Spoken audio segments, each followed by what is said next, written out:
the early years of the 20th century, the United States owned Olympic swimming. Every Summer Games, the best Americans proved way too strong for their international rivals. Stars like Duke Hanamoku and Tarzan actor Johnny Weissmuller were famous around the world. How could a smaller nation, without the tradition and the resources of the USA, hope to compete against this sporting superpower? That was the question facing the Japanese in the early 1920s. Japan did not even enter a team for the swimming events at the Summer Games in Antwerp. There were just 2 swimming pools in the whole of Japan.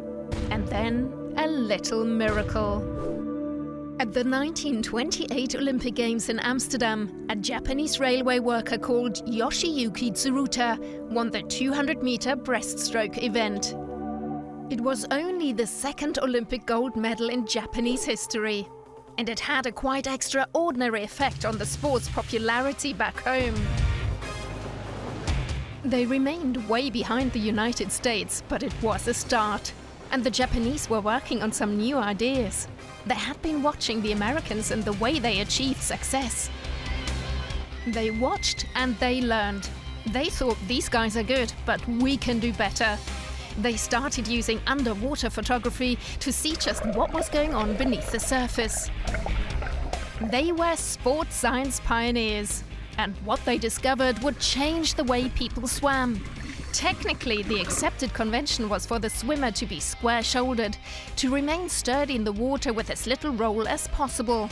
But the Japanese were not convinced. They tested other methods and found small but significant improvements. Japanese swimmers were taught to roll their shoulders more, to increase the length of their arm movement, and to put more emphasis on their kicking. Freestyle, breaststroke, backstroke. They revised it, they tested it, they coached it. All of Japan started to get excited about the next Olympic Games in Los Angeles. As the Japanese team set sail from Tokyo in 1932, there were 200,000 fans there to wave them off. In LA, the first final was a 100-meter freestyle. Gold for Yasuji Miyazaki, silver for Tatsuko Kawaishi, USA in bronze. The relay would tell the world a great deal about the quality of Japanese swimming. The Japanese 4 were out of the pool before the USA had even finished the race. The next day, the USA finally secured gold in the 400-meter freestyle. One last desperate surge by Buster Crabbe of the US, and he just beats out Terrace and sets a new Olympic record of 4 minutes, 48 and 4/10 seconds. Then Japan dominated the 100-meter backstroke.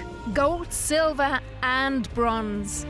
The eyes of the crowd around the American Flash, Adolf Kiefer, 18-year-old Chicago boy and the world's fastest dorsal swimmer, who puts Japan's aquatic supremacy to a crucial test, who swept everything before them in 1932. The final day of the Olympic Gala saw another Japanese 1-2 in the 200-meter breaststroke, followed by gold and silver again in the 1500-meter freestyle. In 4 years, the Japanese had successfully turned the Olympic results table on its head.